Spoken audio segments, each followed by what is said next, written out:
আসসালামু আলাইকুম। সবাইকে শুভ সকাল। কেমন আছি আমরা সবাই? আসলে আমরা এমন একটা সময় পার করছি যেটা হচ্ছে খুবই আতঙ্কের মধ্যে আমরা যাচ্ছি।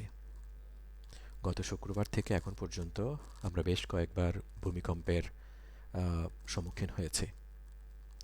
ভূমিকম্পে আতঙ্কিত না হয়ে আমরা সবাই সতর্ক থাকব। আমি চেষ্টা করি পুরো বাংলাদেশে যেই টেলিযোগাযোগ নিয়ন্ত্রিত যেই তথ্যগুলো আছে সেগুলো আপনাদের সামনে উপস্থাপন করার। আমি খায়রুল ইসলাম বলছি, Chemtech ISP solutions, Chemtech training institute, Chemtech ট্রায়ালের পক্ষ থেকে।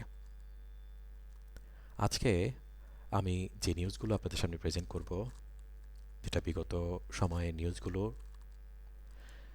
অবৈধ ফোন বন্ধ করার নির্দেশ দিয়েছে বিটিআরসি। আগামী 2025 16 ডিসেম্বরের মধ্যে অবৈধ ফোনগুলো বন্ধ হয়ে যাবে। এর পিছনে যেই সংস্থাটি কাজ করছে, ন্যাশনাল ইকুইপমেন্ট আইডেন্টিটি রেজিস্টার একটা সিস্টেম চালু করেছে, যারা এই অবৈধ ফোন বন্ধের জন্য কাজ করছে। আমরা যারা আইসপি বিজনেস করছি, লাইসেন্সিং সংস্কার নিয়ে বাংলাদেশ টেলিকমিউনিকেশন নিয়ন্ত্রিত সংস্থা এটা কাজ করছে বিটিআরসি। একটি পরিদর্শন দেখা গিয়েছে যে telecommunication network and licensing resume policy 2025 একটা শীর্ষক খসড়া নীতিমালা করেছে, যেখানে যার লক্ষ্য হচ্ছে বিদ্যমান জটিল লাইসেন্সিংগুলোকে একটি সহজ কাঠামো তৈরি করা, নেটওয়ার্কের সেবার মান উন্নয়নে।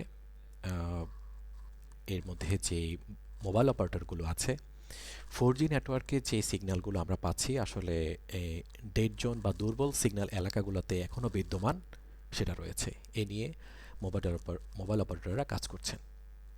নেটওয়ার্কের সেবার মান উন্নয়নে যারা আইসপি বিজনেস করছেন, যারা ছোট বড় কর্পোরেট অফিস দিয়েছেন, আমরা চেষ্টা করছি কেমটেক আইসপি সলিউশনের পক্ষ থেকে আপনাদের নেটওয়ার্কে এক্সপার্ট টিমের যদি প্রয়োজন হয় 24/7 আমরা আপনাদের সলিউশন প্রদান করে যাব।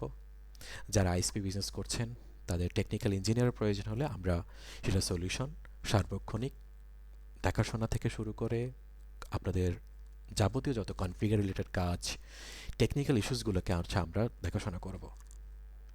যারা কর্পোরেট অফিস করেছেন, ছোট অফিস বড় অফিস থেকে শুরু করে ওইখানে টেকনিক্যাল যত কাজ আছে, আপনাদের কোনো কাজে যদি আমাদের হেল্পের প্রয়োজন হয় আমাদেরকে অবশ্যই জানাবেন।